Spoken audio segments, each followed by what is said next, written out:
Thomas, Terence, and the Snow.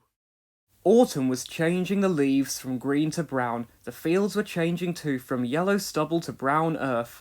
As Thomas puffed along, he heard the chug, chug, chug of a tractor at work.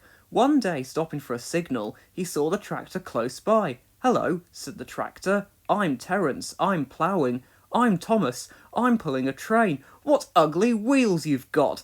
"They're not ugly. They're caterpillars," said Terence. "I can go anywhere. I don't need rails." "I don't want to go anywhere," said Thomas huffily. "I like my rails, thank you." Thomas often saw Terence working, but though he whistled, Terence never answered.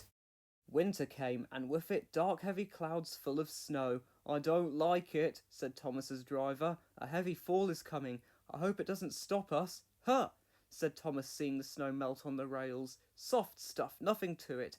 And he puffed on, feeling cold but confident. They finished their journey safely, but the country was covered, and the rails were two dark lines standing out in the white snow. "We'll need your snowplough for the next journey, Thomas," said his driver.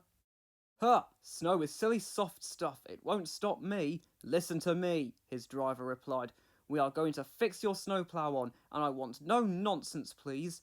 The snowplough was heavy and uncomfortable, and made Thomas cross. He shook it and he banged it, and when they got back it was so damaged that the driver had to take it off. "You're a very naughty engine," said his driver, and he shut the shed door that night.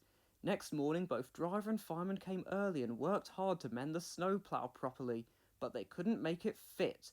It was time for the first train. Thomas was pleased. "I shan't have to wear it, I shan't have to wear it," he puffed to Annie and Clarabel.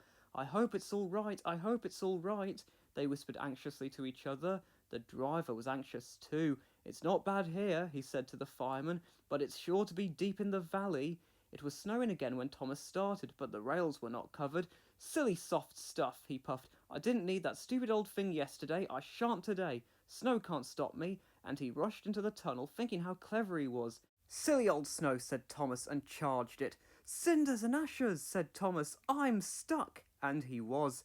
"Back, Thomas, back," said his driver. Thomas tried, but his wheels spun and he couldn't move. More snow fell and piled up round him. The guard went back for help, while the driver, firemen, and passengers tried to dig the snow away.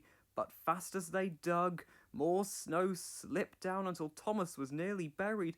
"Oh, my wheels and coupling rods," said Thomas sadly. "I shall have to stop here till I'm frozen. What a silly engine I am." And Thomas began to cry. At last a tooting in the distance told them that a bus had come for the passengers. Then Terence chugged through the tunnel. He pulled the empty coaches away and came back for Thomas. Thomas's wheels were clear, but still spun helplessly when he tried to move. Terence tugged and slipped and tugged, and at last dragged Thomas into the tunnel. "Thank you, Terence. Your caterpillars are splendid," said Thomas gratefully. "I hope you'll be sensible now, Thomas," said his driver severely. "I'll try," said Thomas as he puffed home.